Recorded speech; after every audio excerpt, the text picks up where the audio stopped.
Good morning, everybody, and welcome to White Mike's Morning Show. It's National History Week this week. We have a great show planned for you. It's all about history and civics. First off, I'd like to start out by giving a good shout out to my friends, the Boston Celtics. You had a great season. I'm sorry you didn't get to make history for the 18th time. Maybe next year. Alright, today we have a special correspondent that we're going to talk to. They had a chance to talk to people on the street. We're also going to talk to a special guest from the National Archives located in Washington, D.C. And he's going to tell us about a very important historical document. So let's get right to it. We're going to bring out Lerner.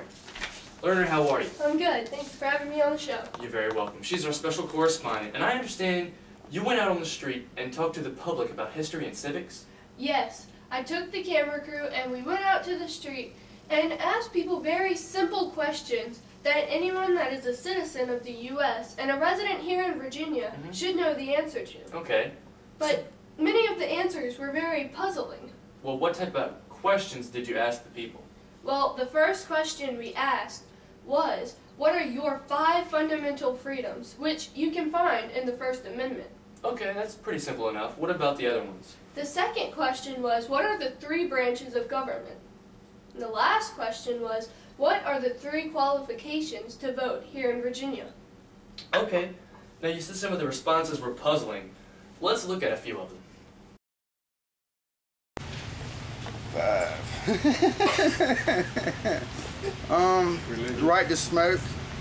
Freedom to go anywhere you want to go.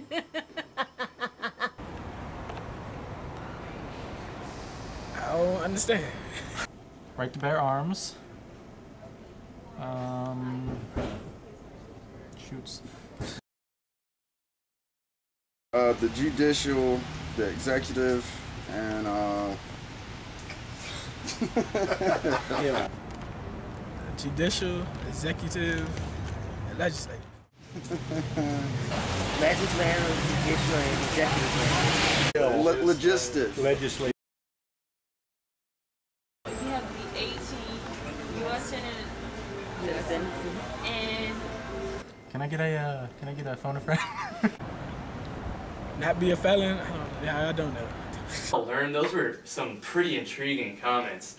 Like, what does this tell you about the American people? Well, you can see that the general public has a lot to learn about history and civics. You got that right. So you see, White Mike, how important it is to have National History Week? There it is. Now let's hear a word from our sponsors, and when we come back, we're going to go to the National Archives in Washington, D.C. via Skype and learn about a very important document.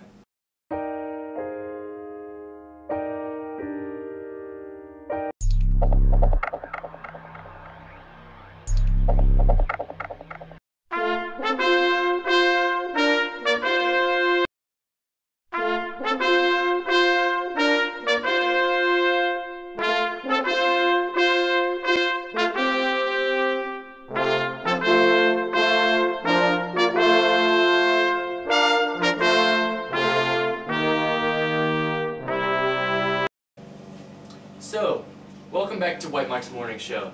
Earlier we talked with our correspondent Learn, who went on the streets and asked the public about history and civics. Had some interesting responses, but now we're going to get the chance to talk to Sigmund Wiewack. Sigmund Wiewack is a member of the National Archives. He's in Washington, D.C. in the archives this morning. And he's coming to us via Skype. He can't be in the studio, but we're going to welcome Sigmund to the show.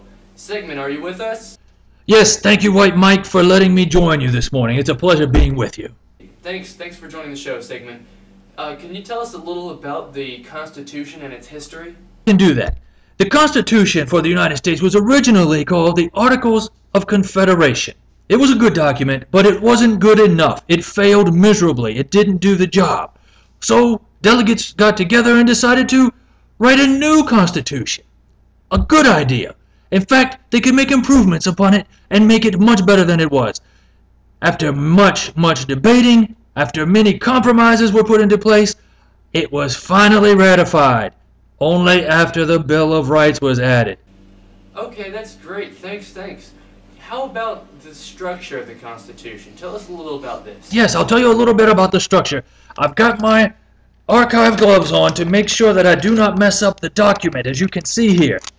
The United States Constitution is a beautiful document. It has three main parts. First of all, there's the preamble. You see that here at the top. We the people, you know it well. It tells why the Constitution was written. It states 6 purposes for why this document was necessary, and it establishes that the power comes from the people. Wait, Mike, the power comes from the people. Never forget that. Then we have the 7 articles. They explain the power that the government has, and of course, explain why the government has the power. Then we have 27 amendments. The first 10 you're very familiar with. The Bill of Rights. You know that expression. So overall, the structure of the Constitution is very simple. It's a simple document.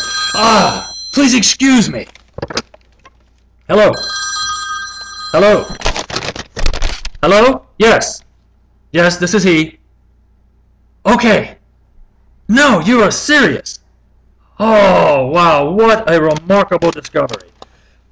I'll have the car come right around. Hello? Hello? Are you there, White Mike? I seem to have been disconnected temporarily. Pardon the interruption. You will not believe it. Off the coast of Rhode Island, another discovery. A document from the time period of the Constitution stating that there were many who were upset with the time frame, the length of time it was taking to establish a new Constitution. In fact, many of them wanted to call it, apparently, the United States. I'll get back to you. I must go. Okay. That's not what usually happens on the White Mike Show, but thank you, Sigmund. And we'd like to thank all our special guest, Lerner. Thanks for being on the show. Really enjoyed it. Now, tomorrow, which is Friday, we're going to sum up National History Week with a couple more special guests. Jennifer Lopez is going to share some of her new belly dancing talents with us, and Blink-182 is going to be here for Concert Friday to perform a few songs and also to tell us what they like about history.